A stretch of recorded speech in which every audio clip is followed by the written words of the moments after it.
దేవునికి స్తోత్రం. హల్లెలూయా. ప్రార్థన వినేడి పావనుడా, ప్రార్థన మాకు నేర్పుమయా. ప్రార్థన వినేడి పావనుడా, ప్రార్థన మాకు నేర్పుమయా. శ్రేష్టమైన భావము గూర్చి శిష్య బృందముకు నేర్పితివి. శ్రేష్టమైన భావము గూర్చి శిష్య బృందముకు నేర్పితివి. పరముడ నిన్ను ప్రణుతించెద ప్రియముగా, ప్రణతుడ నిన్ను ప్రణుతించెద ప్రియముగా. పరలోక ప్రార్థన దేవుమయా, ప్రార్థన వినిడి పావనుడా, ప్రార్థన మాకు నేర్పుమయా. హల్లెలూయా, హల్లెలూయా, హల్లెలూయా. ఈ రోజున మనమందరం కూడా ప్రియ దేవుని బిడ్డలారా, ఈస్టర్ పండగ అయిన తర్వాత మొదటి ఆదివారాన్ని జరుపుకుంటున్నాం. ఈస్టర్ ఆదివారం మొదటి ఆదివారం, ఇది రెండవ ఆదివారం. దేవునికి స్తోత్రం. అని యేసు ప్రభువారు పునరుత్థానుడై లేచినటువంటి రెండవ వారంలో మనం కొనియాడుతూ ఉన్నాం. యేసు ప్రభువారు సమాధిలో ఉంచబడిన తర్వాత తిరిగి ఆయన మృత్యుంజయుడిగా లేచాడు. ఆయన మృత్యుంజయుడిగా లేచాడు. యేసు ప్రభువారు కనుక మరణం గెలిచి తిరిగి లేకపోతే మనం ఈ రోజున ఆయన్ని ఆరాధించే వాళ్ళము. సో వాక్యం ఏమి చెప్తుందో మనమందరం కూడా బైబిల్ ఓపెన్ చేద్దాం.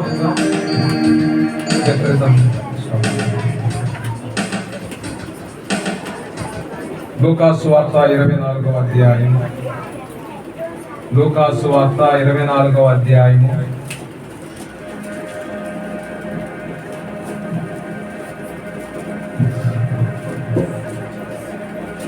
13వ వచనం నుంచి చదువుతున్నాను. ఇదిగో, ఆ దినమందే వారిలో ఇద్దరు యెరూషలేమునకు ఆమడ దూరములో ఉన్న ఎమ్మాయి అనే గ్రామమునకు వెళ్ళుచు జరిగిన ఈ సంగతులన్నిటిని గురించి ఒకరితోనొకరు సంభాషించుచుండిరి. వారు సంభాషించు ఆలోచించుకొనుచుండగా యేసు తానే దగ్గరకు వచ్చి వారితో కూడా నడిచెను. అయితే వారు ఆయనను గుర్తుపట్టలేకుండా వారి కన్నులు మూయబడిను. ఆయన, మీరు నడుచుచు ఒకరితో ఒకరు చెప్పుకొనుచున్న ఈ మాటలేమని అడగగా వారు దుఃఖముఖులై నిలిచిరి. వారిలో క్లేయోపా అనువాడు యెరూషలేములో బస చేయుచుండి, ఈ దినములలో అక్కడ జరిగిన సంగతులు నీ ఒక్కడివే ఎరుగవా అని ఆయనను అడిగిను. ఆయన అవి ఏమని వారిని అడిగినప్పుడు వారు, నజరేయుడైన యేసును గురించిన సంగతులే. ఆయన దేవుని ఎదుటను ప్రజలందరి ఎదుటను క్రియలోను వాక్యములోను శక్తిగల ప్రవక్త ఉండెను.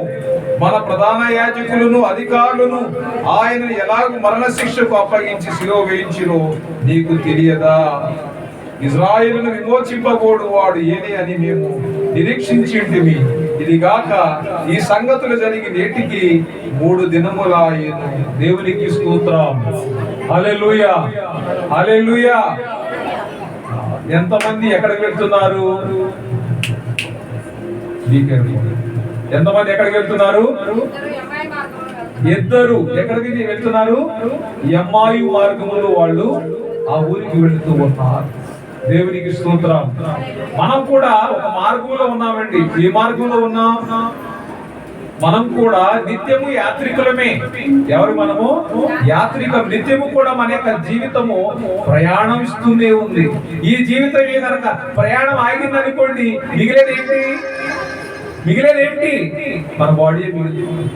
దాన్ని కూడా ఒక గంట ఉంచుతారు, 2 గంటలతో ఒక పొడి ఉంటారు, 3 పొడి ఉంచుతారు, తర్వాత తీసి మెట్లో పెట్టేస్తారు.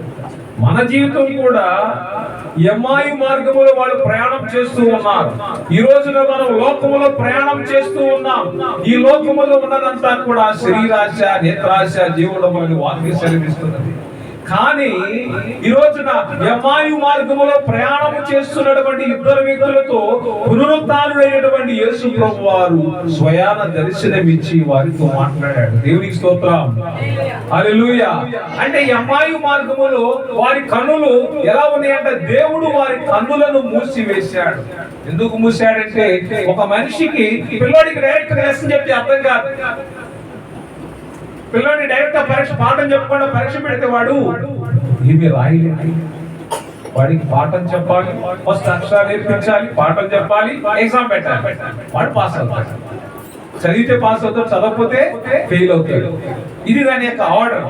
అలాగే దేవుడు కూడా ఈ రోజున యేసు ప్రభు వారిని ఆ యొక్క సమాధిలో ఉంచకుండా సమాధిలో నుంచి ఆయన లేపాడు. దేవునికి స్తోత్రం.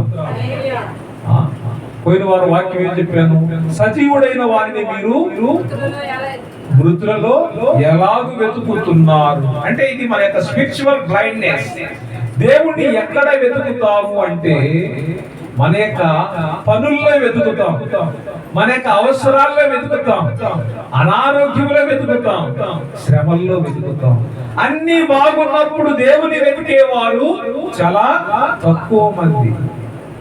ఏమీ లేనప్పుడు దేవుని వెతికేవారు కోట్ల మంది. ఎందుకని ఆపుకొచ్చింది, దేవా నువ్వేం చేస్తున్నావు? దేవుని క్వశ్చన్ ద గాడ్. దేవుణ్ణి ప్రశ్నిస్తారు, నువ్వేం చేస్తున్నావు? నేను ఈ శ్రమలో ఉన్నాను. ఏబు భార్య లాంటి లక్షణాలు కొంతమందికి వచ్చి, ఏంటయ్యా నువ్వు ఇంకా భక్తి అంటావు, దేవుడు అంటావు, అంతా అయిపోయింది, ఆస్తి లేదు, ఏమీ లేదు, ఇంకా దేవుడు అంటావేని అంటే ఆవేశం ఏమవుతుందంటే దేవుడిని కూడా ప్రశ్నించే విధంగా చేస్తాం. నువ్వు భరించలేనటువంటి బాధలు వస్తాయి. కొన్నిసార్లు భరించలేని బాధలు వస్తాయి. సో వాక్యం ఏం సహించండి? శ్రమ సహించేవాడు అంటే నువ్వు శ్రమలు సహించడము దేవుడి జీవితం. దేవుడు కూడా ఎలాంటి శ్రమలు పెడతాడు? నువ్వు మొయ్యలేనటువంటి సహించలేని బాధలు దేవుడు పెట్టడు కదా. పెట్టడండి ఆయన శాడిస్ట్. అవునా కదా? శాడిస్ట్ ఎవరు? చాలా మంది భక్తుల్ని శాడిస్ట్ అంటారు. ఎందుకంటారు? ఎవరి ధర్మం వాళ్ళు చేయాలండి. భార్య తన డ్యూటీ భార్య చేయాలి, భర్త డ్యూటీ భర్త చేయాలి. ఒకవేళ భార్య తన డ్యూటీ చేసినా టార్చర్ పెడతారు, వాడిని శాడిస్ట్ అంటారు. దాని యొక్క మాట అర్థం అది. అంతేగాని పిల్లలు కోపం వచ్చిందనుకోండి, నువ్వు శాడిస్ట్ లాగా ఉన్నామంట, తెలియదు, అర్థం తెలియదు. మరి దేవుడు ఈ రోజున నువ్వు సహించలేనటువంటి బాధలు నీతో పెట్టడు. సో ఆయన నీకు శ్రమలు కలుగుతున్నాయి అంటే, ఆయనతో ఉన్నా కానీ శ్రమలు కలుగుతున్నాయంటే దిస్ ఇస్ ఏ టెస్ట్, ఒక పరీక్ష నీ యొక్క జీవితాన్ని. ఎమావు మార్గంలో వెళ్తున్న వారికి డైరెక్ట్ గా ఆయన బయలుపరుచుకోవచ్చు, నేనే ఆయనను అని డైరెక్ట్ చెప్పొచ్చు. అని ఆయన చెప్పలేదు. ఎందుకు చెప్పలేదు? వాళ్ళ కళ్ళు మూసుకుపోయినాయండి. అవ్వ ఆదాముల కళ్ళు ఎలా ఉన్నాయంట? దేవుడు వారికి చెప్పాడు, ఒరే నాయన ఈ తోటలో అన్ని తినండి కానీ ఈ చెట్టు పండ్లు తినొద్దు అన్నాడు. ఏదైతే దేవుడు చేయొద్దన్నాడు దాన్ని చేయటం వల్ల వాళ్ళ యొక్క కన్నులు ఏమైంది వాళ్ళకంట ఒక్కసారి ఏదో ఒక తెలియని ఎక్సైట్మెంట్ వచ్చేసింది. దేవుడి సన్నిధిలో ఉంటే అందరూ కూడా చాలా బాధపడుతూ ఉంటారు. కానీ దేవుడే స్వయానాలు పుట్టినప్పుడు ఆ యొక్క దాహం వేరు, ఆ యొక్క శక్తి వేరు. మరి ఈ రోజున మనమందరం కూడా తెలుసుకోవాల్సిన విషయం ఏంటంటే, ఏదేను తోటలో ఏమి జరిగిందో మనమందరం కూడా తెలుసు. దేని పట్లారా ఏదేను తోటలో దేవుడు తినొద్దన్నటువంటి చెట్టు పండు తిని వాళ్ళు పాపం చేశారు. వాళ్ళ యొక్క కన్నులు ముగియబడ్డారు. అప్పుడు దాకా దేవుణ్ణి స్పష్టంగా చూశారు. దేవునితో they are able to walk with God. దేవునితో చేయిలో చేయి వేసి అడుగులో అడుగు వేసి దేవునితో సన్నిహిత సంబంధం కలిగిన వాళ్ళు ఎప్పుడైతే ఆ పాపం చేశారో, ఎప్పుడైతే దేవుని యొక్క ఆజ్ఞ ధిక్కరించారో వాళ్ళ కన్నులు మూయబడ్డాయి. దేవునికి వాళ్ళకు నెరవేర్చిన అంతా కూడా కట్ అయిపోయింది, తెగిపోయింది. దేవుని చూడలేదు. ఇంకా చూశారండి? ఎవరు చెప్పగలరా? చూసారా? వాళ్ళు చెట్టు తినొద్దన్న చెట్టు పండు తినదా? దేవుని మళ్ళా చూసారా? చూడలేదా? అది ఎందుకంటే కళ్ళుని కానీ ఆయన్ని ఇంతకు ముందు చూసిన విధంగా చూడలేకపోయారు. అంటే పాపము అనేది వాళ్ళ యొక్క కళ్ళు కప్పివేసింది. సో ఇదే విషయాన్ని మనం ఇంకొక వ్యక్తి విషయంలో చూస్తే, ఎవరైనా గుర్రం మీద పరుగులు తీస్తున్నాడు, సంఘాన్ని పాడు చేయాలి, నాశనం చేయాలని, తగలబెట్టాలని. ఎవరైనా పౌలు గారు సౌలుగా ఉన్నప్పుడు పరుగులు తీస్తూ ఉన్నాడు, క్రైస్తవుల్ని హింసించాలని, సంఘాన్ని పాడు చేయాలని. గుర్రం మీద మంచి ఉత్సాహంతో వెళుతూ ఉన్నప్పుడు దేవుడు ఆకాశం నుంచి మాట్లాడాడు, సౌలా సౌలా నీవు హింసించున్నటువంటి యేసు నేనే అన్నాడు. వెంటనే గుర్రం మీద నుంచి పడిపోయాడు, కళ్ళు కనిపించలేదు, గుడ్డివాడైపోయాడు, ఏమీ చూడలేకపోతూ ఉన్నాడు. నువ్వు హింసిస్తున్నటువంటి యేసు నేనే. నువ్వు ఎవరి దగ్గరికి వెళ్ళమన్నాడు? ఎవరి దగ్గరికి వెళ్ళాడు? కళ్ళు బాగుపడడానికి ఎవరి దగ్గరికి వెళ్ళాడు? అననీయ దగ్గరికి వెళ్ళాడు. గమయేలు గారు ఎవరు? ఆయన గురువు. గమయేలు పాదముల వద్ద పౌలు గారు ధర్మశాస్త్రాన్ని నేర్చుకున్నాడు. అనయ్య అనేటువంటి వ్యక్తి ఉంటాడు, ఆయన దగ్గరికి వెళ్ళినప్పుడు ఆయన కళ్ళను ముట్టి ప్రార్థన చేస్తే కళ్ళకున్నటువంటి పనులు ఉండిపోయి ఎప్పుడు స్పష్టంగా అప్పుడా చూడలేదు.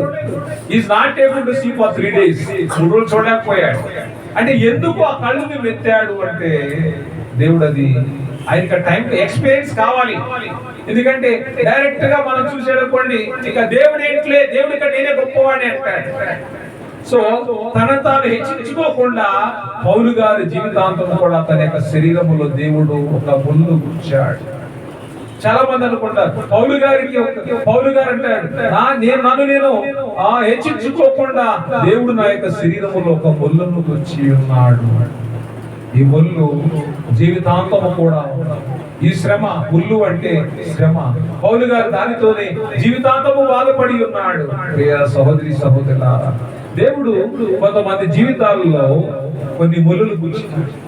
ఆ ముళ్ళు ఏంటంటే, ఎందుకంటే మనం స్పిరిచువల్ గా, ఆధ్యాత్మికంగా దేవుడితో బలంగా ఉండాలని దేవుడు ఆ విషయాలను, ఆ కార్యమును జరిగిస్తాడు. కాబట్టి చాలా జాగ్రత్తగా ఉండాలి ఆ విషయంలో. మరి ఎమ్మాయి మార్గంలో వెళ్తున్న వీళ్ళకి ఏం కనిపించలేదు, దేవుడే వాళ్ళ కళ్ళు మూసినాడు. చూడండి, వాక్యం చూడండి అక్కడ.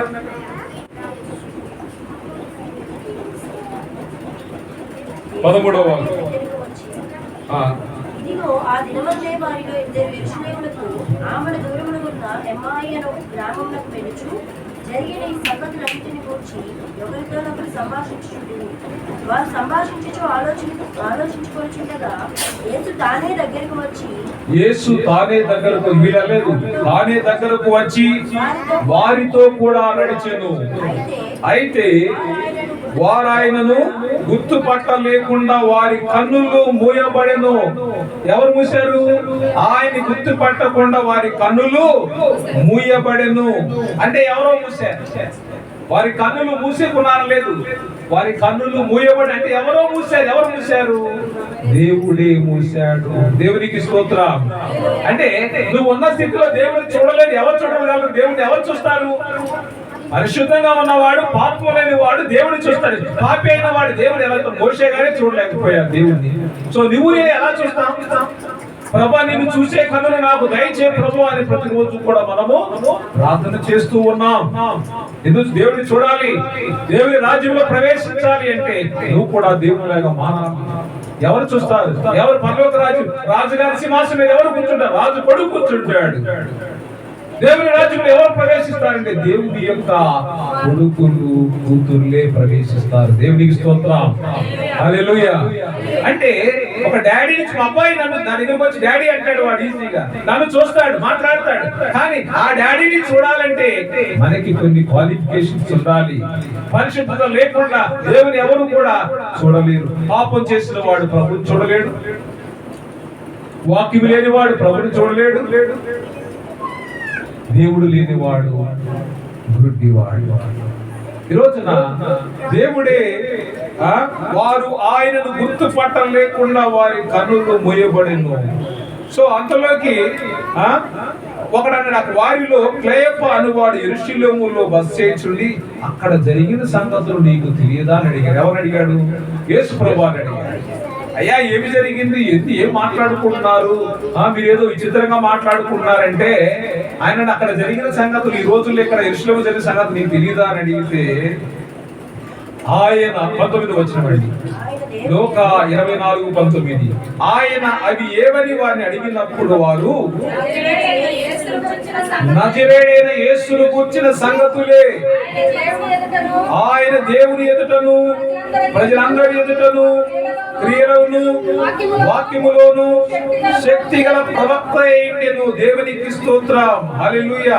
ప్రధాన యాజకులను అధికారులను ఆయన ఎలాగూ మరణ శిక్షకు అప్పగించి సిలువ వేయించిరో నీకు తెలియదా? ఎవరు క్వశ్చన్ చేస్తున్నారు? వాళ్ళని ఎవరు క్వశ్చన్ చేస్తున్నారు? యేసు ప్రభు వారినే ప్రశ్నిస్తూ ఉన్నారు. ఎవరు ప్రశ్నిస్తున్నారు? ఏమి జరిగిందో నీకు తెలియదా? మన ప్రధాన యాజకులు పరిసయ్యులు ఆయన సిలువ వేసి శిక్షించి ఆయన్ని సమాధి చేసి ఉన్నారు. మీరు ఎరుగదా? మీకు తెలియదా అని అడుగుతూ ఉన్నారు. మనం కూడా ప్రభా నేను ఈ శ్రమలో వెళ్తున్నాను, నీకు తెలియదా? నువ్వు చూడడం లేదా? నువ్వు మాట్లాడవా? నువ్వు వినవా? Same questions. ఇవన్నీ కూడా ఎక్కడ నుంచి వస్తుంది? నీ యొక్క ఆవేశం నుంచి వస్తుంది, కానీ భక్తి నుంచి రావడం లేదు. ఏమండి, భక్తి గల పనివాడు ఏం చేస్తాడు తెలుసా? పనికి వెళ్ళాడు, లేట్ అయింది, ఇంకో గంట లేట్ అయింది, ఇంకో గంట లేట్ అయింది, అయినా ఓపికగా పని చేస్తారే కానీ మాట్లాడు. మన భక్తులు ఏమొస్తాయి అంటే విస్తారమైన మాటలు వచ్చేస్తాయి. సో అంటే నమ్మకమైన దాసుడు యథార్థంగా పనిచేస్తాడు. ఎందుకోసమైతే పని ఒప్పుకున్నాడు ఆ పనిని పూర్తి చేసి వెళతాడు. మోసం చేయాలనుకున్న వాడు మధ్యలో విడిచిపెట్టాడు. సో ఇక్కడ మన భక్తి కూడా అంటే పని చేసేవాడికి దాసుడికి అంత విశ్వాసం నమ్మకము లోబడే తత్వం ఉన్నప్పుడు దేవుని బిడ్డలవని చెప్పుకున్న మనకు ఎంత దీనత్వం కావాలి, దేవుని మాటకు లోబడే విధానం మనకు కావాలి. అక్కడ ఏమి జరిగిందో నీకు తెలియదా అని ఎవరిని ప్రశ్నించారు అంటే యేసు ప్రభు వారిని. ఎవరైతే శిక్ష అనుభవించారో, ఎవరైతే ఆ యొక్క నిందలు మోసారో ఆయన్నే ప్రశ్నిస్తూ ఉన్నారు. అంటే ఆయన అనుభవించాడు, అన్నింటినీ అనుభవించాడు. ఒక అనుభవించేటువంటి వ్యక్తినే ప్రశ్నిస్తూ ఉన్నావా అంటే వీళ్ళకి అనుభవం లేదు, అనుభవించిన వాడిని అడుగుతూ ఉన్నారు. మన భక్తి కూడా అలాగే ఉంది చాలా సార్లు. ఆయన ఎలా ఉన్నాడంట? దేవుని ఎదుటను ప్రజలందరి ఎదుటను క్రియలోను వాక్యములోను శక్తి గల ప్రవక్త అయి ఉండెను. దేవునికి స్తోత్రం. అంటే గొప్ప సాక్ష్యం చెప్తున్నారు ఆయన గురించి. ఎవరు చెప్తున్నారు? ఆ ఇద్దరు వ్యక్తులు యేసు ప్రభు వారి గురించి సాక్ష్యం చెప్తున్నారు. సమరయ స్త్రీ కూడా యేసు ప్రభు వారి గురించి గొప్ప సాక్ష్యం చెప్పింది. యోహాను సువార్త 4:19 చూడండి. యోహాను సువార్త 4:19. యోహాను సువార్త 4:19. అప్పుడు స్త్రీ అయ్యా నీవు ప్రవక్తవని గ్రహించుచున్నాను. మా పితరులు ఈ పర్వతమందు ఆరాధించిరి గాని ఆరాధింపవలసిన స్థలము యెరూషలేములో ఉన్నదని మీరు చెప్పుదరని ఆయనతో అనగా యేసు ఆమెతో ఇట్లనెను, అమ్మా ఒక కాలం వచ్చుచున్నది, ఆ కాలమందు ఈ పర్వతం మీదనైనను యెరూషలేములోనైనను మీరు తండ్రిని ఆరాధింపరు, నా మాట నమ్ముము. అయితే చూడండి అక్కడ 23వ వచనం, అయితే యథార్థముగా ఆరాధించువారు ఆత్మతోను సత్యముతోను తండ్రిని ఆరాధించు కాలము వచ్చుచున్నది, అది ఇప్పుడే వచ్చి ఉన్నది. తను ఆరాధించేవారు అట్టి వారే కావాలని తండ్రి కోరుచున్నారు. ఎలాగ ఆరాధించాలని దేవుడు కోరుకుంటున్నాడు? ఆత్మతో సత్యముతో ఆరాధించాలని దేవుడు కోరుకుంటున్నాడు. సహోదరి సహోదరులారా, దేవుడు ఆత్మ గనుక 24, దేవుడు ఆత్మ గనుక యోహాను 4:24, దేవుడు ఆత్మ గనుక ఆయన ఆరాధించువారు ఆత్మతోను సత్యముతోను ఆరాధింపవలెను. దేవునికి స్తోత్రం. హల్లెలూయా హల్లెలూయా. ఎలా ఆరాధించాలి? దేవునికి స్తోత్రం. ఆయన ఆరాధించేవారు ఆత్మతోను సత్యముతోను ఆరాధించాలి. అంటే యథార్థంగా ఆత్మ ఉండాలి, సత్యం ఉండాలి. ఆత్మ లేకుండా నేను సత్యములో ఉన్నాను అంటే కుదరదు. ఆత్మను పొందుకొని సత్యమైన మార్గంలో నడుస్తూ మనం ఆయన్ని ఆరాధించాలి. సత్యము అనగా ఏమి? సత్యం అంటే ఏంటి? యేసు ప్రభు వారే సత్యం. అంతేగాని సత్యం ఇంకేదో లేదండి. సత్యము అనగా ఆయన వాక్యమే సత్యం. సో సమరయ స్త్రీ కూడా ఇదే విధంగా ప్రభువాన్ని ఆరాధించి ఉన్నది. చూడండి యోహాను సువార్త 3:12 చూడండి. యోహాను సువార్త 3:12 యేసు ప్రభువు గురించి వాళ్ళు సాక్షిస్తున్నారు. భూ సంబంధమైన సంగతులు నేను మీతో చెప్పితే మీరు నమ్మకున్నప్పుడు పరలోక సంబంధమైన మీతో చెప్పిన ఎలాగూ నమ్మదు. మరియు పరలోకం నుండి దిగి వచ్చిన వాడు అనగా పరలోకములో ఉండు మనుష్య కుమారుడి తప్ప పరలోకంలోకి ఎక్కిపోయిన వాడు ఎవడునూ లేడు. దేవునికి స్తోత్రం. యేసు ప్రభువు వారు పరలోకం నుంచి వచ్చి ఆయన పరలోకం గురించి చెప్తే భూమి మీద ఉన్నవాడు చెప్తే మీరు ఎవరు కూడా నమ్మలేదు. పరలోకం నుంచి ఆయన వచ్చి చెప్తే మీరు నమ్ముతారా అని అడుగుతూ ఉన్నాడు ఆయన. అంటే ఇక్కడ ఎందుకంటే ఆ అనుభవం చూడండి, ఆయన నడిపించినటువంటి అనుభవం, ఆయనకు అనుభవం వచ్చేసింది. ఈ మనుషులకి మనిషి చెప్తే వినరు. అందుకే దేవుడే స్వయాన తన కుమారుడిని భూమి మీదకి పంపించాడు. సో ఈ రోజున ఆయన మరి మరణించి తిరిగి లేచిన తర్వాత కూడా ఆయన ఎంతమంది విశ్వాసం ఉంచారు? చూడకుండా వాళ్ళ కన్నులు దేవుడు మూసేశాడు. ఎలీషా యొక్క సేవకుడంట వచ్చేసి, అయ్యా నువ్వేంటి నిద్రపోతున్నావు, తలుపులేసి వేసుకున్నావు, చూడు సిరియా సైన్యం అంతా కూడా వచ్చేసింది, దేశం అంతా అల్లకల్లోలంగా ఉంది, చూడు ఇంటి చుట్టూ రథములు. భయపడిపోయాడండి. చూడు 2 రాజుల గ్రంథం 6వ అధ్యాయం 18 నుంచి 2 రాజులు 6. ఆ దండువారు అతని సమీపించినప్పుడు ఎలీషా ఈ జనులను అమ్మ కాదమ్మా ఆదను 10 చదివారు కదా. దేవుని స్తోత్రం. 17 రండి. నన్ను చదివి ఎక్కువ టైం పడుతుంది. 17కి వచ్చేసేయండి. యెహోవా వీడు చూచినట్లు దయచేసి వీరి కళ్ళను తెరవమని ఎలీషా ప్రార్థన చేయగా యెహోవా ఆ పనివాని కళ్ళను తెరిచెను.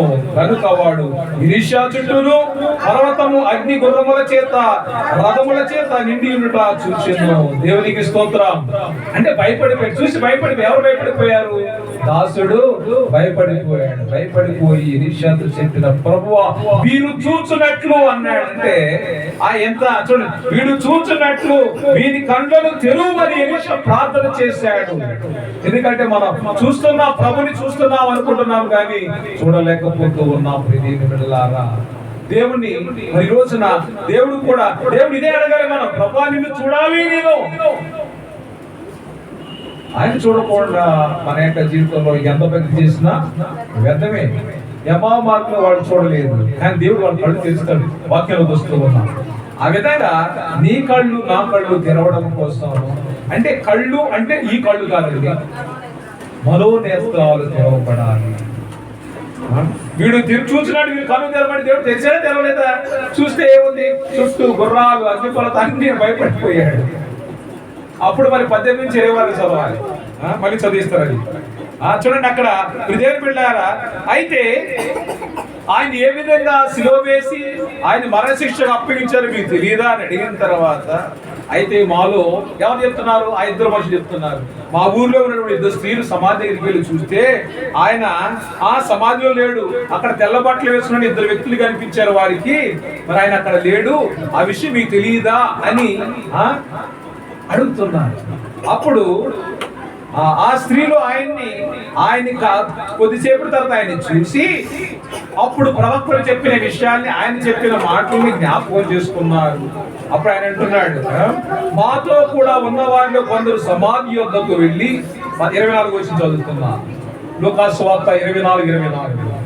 మాతో కూడా ఉన్న వారిలో కొందరు సమాధి యొద్దకు వెళ్ళి ఆ స్త్రీలు చెప్పినట్టు కనుగొనిది గాని ఆయనను చూడలేదని ఆయనతో చెప్పి, అందుకు ఆయన, అవివేకులారా, ప్రవక్తలు చెప్పిన మాటలన్నింటినీ నమ్మని మందమతులారా, క్రీస్తు ఇలాగ శ్రమపడి తన మహిమలో ప్రవేశించడం అగత్యము కాదా అని వారితో చెప్పి, మోషేయు సమస్త ప్రవక్తలను మొదలుకొని లేఖనములన్నిటిలో తన్ను గూర్చి వచనముల భాగమును వారికి తెలిపెను. ఇంతలో తాము వెలుచున్న గ్రామము దగ్గరకు వచ్చినప్పుడు ఆయన ఇంకా కొంత దూరం వెళ్ళినట్లు అగపడగా ఆయన ఇంకా కొంచెం దూరం ముందుకు వెళ్ళేవాడుగా కనిపించారు యేసుప్రభు వారు. వారు ఏం చేశారు? వారు సాయంకాలం కావాల్సి వచ్చినది, ప్రొద్దుగురుకినది, మాతో కూడా ఉండమని చెప్పి ఆయనను బలవంతము చేసి కనుక ఆయన వారితో కూడా ఉండుటకు లోపలికి వెళ్ళాడు. మరి ఈ రోజున ప్రభువుని మనతో ఉండమని ఎంతమంది ఆహ్వానించగలం? లుదియా తెలుసా? లుదియా ఎవరు? అపోస్తల కార్యాలు 14:14 ఎవరండి? ఉదారంగా ఒప్పుకునేటువంటి స్త్రీ. పౌలు గారిని శిష్యుల్ని వారి ఇంటిలో బస చేయమని అడిగినటువంటి స్త్రీ. దేవుని స్తోత్రం. సారేపాటి విధవరాలు ఎవరి ఇంట్లో ఉండమంది? ఏలియాని వాళ్ళ ఇంటిలో బస చేయమంది. దేవుని స్తోత్రం. సాయంకాలం అయింది. మరి లోతు కూడా దేవుని యొక్క దూతలు వాళ్ళ ఇంటిలో ఉండమని రిక్వెస్ట్ చేశాడు. అబ్రహాము కూడా దారిని వెళ్తున్నటువంటి దేవదూతలకి ఆతిథ్యం ఇచ్చాడు. ఈ రోజున వీళ్ళు కూడా, అయ్యా పొద్దుగూకింది, ఈ సమయంలో నువ్వు ఎక్కడికి వెళ్తావు, మాతో ఉండు అని అడిగారు. అడిగితే యేసు ప్రభువారు నిజంగా వాళ్ళ ఇంట్లోకి వెళ్ళాడు. జక్కయ్యతో ప్రభు మాట్లాడాడు. జక్కయ్య త్వరగా చెట్టు దిగిరా, నేను నీ ఇంట్లోకి వస్తానన్నాడు. ప్రభు వారు ఇక్కడ విల్లింగ్నెస్ చూపించి ఆయన వస్తానన్నాడు. ఇక్కడ వీళ్ళు రిక్వెస్ట్ చేస్తున్నారు, మా ఇంటిలోకి రా ప్రభువా. దేవుని బిడ్డలారా, దేవుడు అంట వెతుకుతాడంట, వాళ్ళందరినీ కూడా వెతుకుతూనే ఉంటాడు. ఆయన వెతుకుతూ ఉంటాడు. మరి ఆయన వెతుకుతున్నప్పుడు మరి ఆయన ఆహ్వానించేటువంటి హృదయం మనకు ఉండాలి కదా. వెదకుచున్నాడు ప్రభు యేసు నిన్ను, స్థలమున్నదా బిడ్డ మీ హృదయలో స్థలమున్నదా? జక్కేయుడెంటనే దిగి వచ్చెను, సంతోషంగా స్వీకరించెను, పాపములెల్లా క్షమించెను, పరలోక సంతోషం కనుగొనెను. దేవునికి స్తోత్రం. హల్లెలూయా. దేవుని బిడ్డలారా, ఇక్కడ వాళ్ళ ఇంటిలో ఉండమని దేవుణ్ణి ఆహ్వానించారు. మరి ప్రభువారు కూడా ఎంతో ఆసక్తిగా వారితో ఉండడానికి వెళ్ళి ఉన్నారు. సాయంకాలం కావచ్చినది, ప్రొద్దుగుకినది, మాతో కూడా ఉండమని చెప్పి ఆయనను బలవంతము చేసేది కనుక ఆయన వారితో కూడా ఉండడం లోపలికి వెళ్ళాను. 30 వచ్చింది. ఆయన వారితో కూడా భోజనంలోకి కూర్చున్నప్పుడు ఒక రొట్టెను పట్టుకొని స్తోత్రము చేసి దాన్ని విరిచి వారికి పంచి పెట్టగా వారి కన్నులు తెరవబడి ఆయనను గుర్తుపట్టింది. దేవునికి స్తోత్రం. ఇప్పుడు చూశాను చూడగా ఆయన చేసేటువంటి కార్యము ఏమిటంటే, ఆయన చనిపోవడానికి ముందు తన 12 మంది శిష్యులు పిలిచి రాత్రి భోజనము ఏర్పాటు చేశారు. ఈ యొక్క విషయం ఆ ప్రాంతంలో అందరికీ తెలుసు. ఆయన గురువు గారైంది, శిష్యుల యొక్క పాదములు కడిగినటువంటి వ్యక్తి భూమి మీద ఎవరు ఉన్నారంటే యేసు ప్రభువారు ఒక్కరే. ఆయన చేసినటువంటి కార్యము మరి ఇప్పుడు ప్రపంచమంతటా తెలిసింది కాబట్టి వెంటనే ఆయన ఒక రొట్టెను తీసుకొని ఏం చేశాడు? స్తోత్రములు చెల్లించి దాన్ని వారికి పంచి పెట్టగా వారి కన్నులు తెరవబడ్డాయి, వాళ్ళు గుర్తుపట్టారు. దేవుని స్తోత్రం. అంతలో ఏం జరిగింది? అంతటా ఆయన వారికి అదృశ్యుడైపోయాడు. దేవుని స్తోత్రం. కనిపించాడు, వాళ్ళు చూశారు, ఇంకా కనిపించకుండా అదృశ్యుడైపోయాడు. ఈరోజు ఆ స్థితిలో కంటే ఆయన చూడని స్థితిలో నుంచి ఆయన ఉండే స్థితిలోనికి, ఆయన్ని చూసే స్థితిలోనికి దేవుడు స్టెప్ బై స్టెప్ నడిపించాడు. దేవుని స్తోత్రం. Hallelujah. Now they are able to see God. వాళ్ళు ఎప్పుడైతే చూశారు, ఇంకా వాళ్ళతో ఉండాల్సిన అవసరమో లేదు. నువ్వు చూసావు కదా, ఏం చేయాలి? నువ్వు సాక్షి చెప్పాలి, నువ్వు సాక్షిగా మారాలి, ఒక సాక్షిగా నువ్వు జీవించాలని ప్రభు కోరుకుంటున్నాడు. ప్రియ సహోదరి సహోదరులారా, అంటే దేవుడిని చూసిన తర్వాత మనం అలా ఉండిపోవడానికి ఇంకా వీల్లేదు. ఎందుకంటే ఆయన గురించి ప్రకటించడానికి దేవుడు నిన్ను ఎన్నుకున్నాడు. మరి ఈ రోజున నువ్వు ఆయన చూసావు, వాళ్ళు చూసి వెంటనే వాళ్ళు చూసి వాళ్ళతో ఉండమని రిక్వెస్ట్ చేసే లోపే ఆయన అదృశ్యుడైపోయాడు. ఈ సహోదరి సహోదరులారా, అంతటా ఆయన వారికి అదృశ్యుడాయను. దేవుని బిడ్డలారా, ఇదే వాక్యాన్ని యోహాను సువార్త, మార్కు సువార్త, మత్తయి సువార్త, లూకా సువార్తలో మనం చదువుతూ ఉన్నాం. ఒక రోజునంట శిష్యులందరూ కూడా యూదులకు భయపడి ఒక గదిలో తలుపులు వేసుకుని కూర్చుంటే ఆయన వచ్చాడు, దర్శనమిచ్చాడు. వాళ్ళందరూ కూడా శిష్యులు ఎవరో దెయ్యమో భూతమో అన్న విధంగా భయపడిపోతే భయపడవద్దు, నీకు సమాధానము కలుగునుగాక. సో వాళ్ళు బైబిల్లో ఉన్న వాళ్ళకి ఏం కావాలి? సమాధానం ఇచ్చారు. ఆ సమాధానం ఇచ్చి వాళ్ళందరినీ కూడా బలపరిచారు. కానీ తోమా లేడు. తోమా గారు ఆ సమయం లేదు. మళ్ళా రెండోసారి తోమా యొక్క విశ్వాసాన్ని బలపరచడం కోసం ప్రభువారు రెండవసారి దర్శనమిచ్చాడు. దేవుని స్తోత్రం, హల్లెలూయా. మరి ఇక్కడ ఎమ్మావు మార్గములో ఆయన్ని గుర్తుపట్టారండి. తర్వాత జరిగిన సంఘటన చూడండి. అప్పుడు వారు ఆయన త్రోవలో మనలో 32వ వచనం, అప్పుడు వారు ఆయన త్రోవలో మనతో మాట్లాడుచు లేఖనములను మనకు బోధపరుచుచున్నప్పుడు మన హృదయము మనలో మండుచుండలేదా అని ఒకరితో ఒకడు చెప్పుకునేది. దేవునికి స్తోత్రం. ఆయన మాట్లాడుతున్నాడు. ఏమి జరిగిందంట? ఏమి జరిగింది? హృదయాలు మండిని, ఆరిపోతున్నటువంటి ఆ యొక్క దివిటీలు మండుతున్నాయి, ఆ గుండెలు రగిలిపోతూ ఉన్నాయి. ఎందుకంటే ఆయన మాటలు ఒక నూతన వరవడిని సృష్టించాయి. ఆయనలో ఒక సత్యాన్ని గ్రహించారు. ఈయన ఎవరు? శక్తితో, బలముతో, ఈయన క్రియలోను, వాక్యములోను, ప్రవచన విషయంలోను అన్ని విషయాలు నెరవేరాయి అని వాళ్ళంతా కూడా నెమరు వేసుకుంటూ ఉన్నారు. ఒక్కొక్క సంఘటన యెరూషలేములో ఏమి జరిగిందో నీకు తెలియదా అని ఆయన అడిగారు. ఆయనతో మాట్లాడుతుంటే ఒక్కొక్క విషయాన్ని ఆయన వాళ్ళకి అర్థమయ్యే విధంగా చెప్పాడు. దేవుని స్తోత్రం. దేవుని బిడ్డలారా, దేవుడు మనతో మాట్లాడుతున్నప్పుడు మన హృదయాలు ఏమవ్వాలండి? ఉండాలి.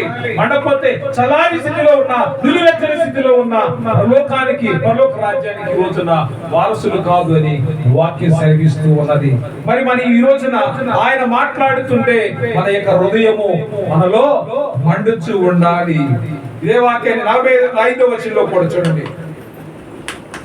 అప్పుడు వారు లేఖనములు గ్రహించినట్లుగా ఆయన వారి మనసును తెరిచెను. దేవుని స్తోత్రం, హల్లెలూయా.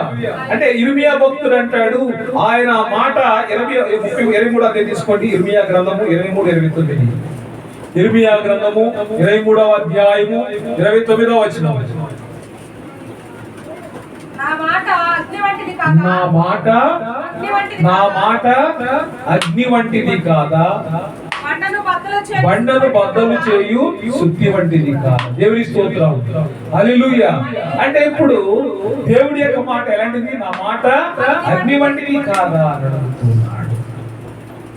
లోకానికి వెలుగు అన్నాడు. వెలుగు అంటే మంట. వెలుగు అంటే ఏంటండి? మంట. ఒకప్పుడు ఈ ట్యూబ్ లైట్లు లేవండి. ట్యూబ్ లైట్లు లేవు, దీపాలు ఉండేవి. దీపం నిత్యము వెలుగుతూ ఉండాలి. వెలుగుతూ ఉండాలంటే దానిలో నూనె ఉండాలి. నూనె లేకపోతే ఆరిపోయేది. ఇప్పుడు కరెంట్ లో మనకి ట్యూబ్ లైట్ వచ్చినాయి, బల్బులు వచ్చినాయి, అర్థమైంది. అన్ని ఎల్ఈడి మోడల్స్ అన్ని కూడా వచ్చేసాయి. కానీ వీటికి నూనె దీపానికి తేడా ఏమిటంటే ఇవి వెలిగితే ఎలగొచ్చు, లేకపోతే ఆరిపోవచ్చు. కానీ ఆ యొక్క దీపం ఏం చేస్తుందంటే గాలి వచ్చినా తట్టుకుంటుంది, నూనె లేకపోయినా దాని నూనె ఆరిపోయేంత వరకు వెలుగుతూనే ఉంటుంది. దానికి స్వభావం చూడండి దీపము కానీ. ఎందుకంటే గాలి వస్తే ఒకసారి ఆగిపోయింది, టైం తీసుకుంటుంది. రేపరేపలు ఆడుతూ అటు ఇటు ఊగుతూ షేక్ అయిన తర్వాత తట్టుకోయే స్థితిలో ఆగిపోయి నూనె అంతా అయిపోయిన ఒత్తులో నూనె అంతా అయిపోయినప్పుడు ఆగిపోయి. దానికి ఇదైతే ఎలక్ట్రిక్ లైట్స్ అయితే పెడితే దానికి ఆ కెపాసిటీ ఉంటే వెలుగుతుంది, లేకపోతే ఫెయిల్ అయిపోయింది. మన యొక్క జీవితాలు దీపం వల్లే ఉంటాయి. దీపం ఎందుకంటే నూనె లేని దీపం లాగా ఉండకూడదు. లోకాన్ని వెలుగైనప్పుడు ఆ వెలుగు మనలో ఉండాలి, ఆ మంట మనలో ఉండాలి. కీర్తన గ్రంథము 39వ అధ్యాయము 3వ వచనం. కీర్తనలు 39:3.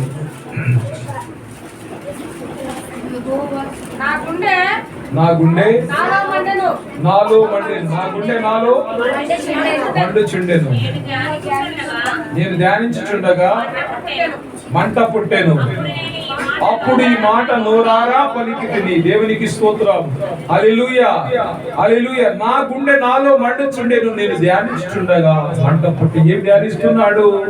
నా నాలుకతో పాపము చేయకున్నట్లు నా మార్గమును జాగ్రత్తగా చూసుకొందును. భక్తిహీనుల ఎదుట ఉన్నప్పుడు నా నోటికి చిక్కము ఉంచుకొందును అనుకోండి. నేను ఏమీ మాట్లాడక మౌనైతిని, క్షేమమును గురించి పలుకక నేను మౌనంగా నుండిని, ఆయనను నా విచారము అధికమాయను. దేవునికి స్తోత్రం. ఇప్పుడు అన్నాడు, ఈ మాటలు నాతో ఉంటే నా గుండె నాలో మండుచుంది. నా గుండె నాలో మండుచుంది, నేను ధ్యానిస్తూ ఉంటే మంట పుడుతూ ఉంది.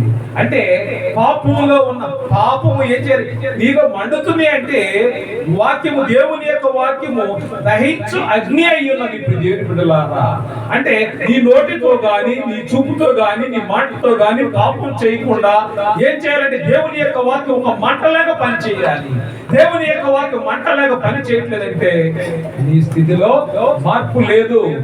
అందుకే నిలువెచ్చగా ఉంటే పరలోక రాజ్యంలో ప్రవేశం ఉంటే వెచ్చగా ఉండు, లేకపోతే చల్లగా ఉండు, కానీ మధ్యస్థంగా ఉండదు.